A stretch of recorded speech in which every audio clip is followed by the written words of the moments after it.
Hello everyone, সবাই কেমন আছো? আজকে আমি সকাল সকাল ছাদে গিয়েছি, কারণ আজকে উত্থান একাদশী পালন, এর জন্য ঠাকুরকে ভোগ দেওয়া হবে।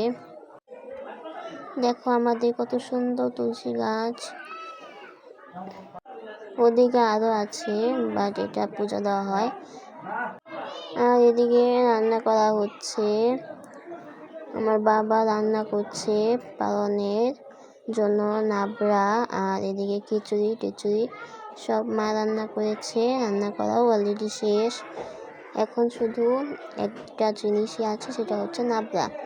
এটা হলেই ঠাকুরকে ভোগ নিবেদন করা হবে, কিন্তু তার আগেও পূজা দেওয়া হয়েছে সকালে একবার, এখন ভোগ দেওয়া হবে। আর এদিকে বক ফুলের দিয়ে, পদ্ম ফুল দিয়ে সুন্দর করে সকালে পূজা দেওয়া হয়েছিল, সেটাই তোমাদের দেখালাম।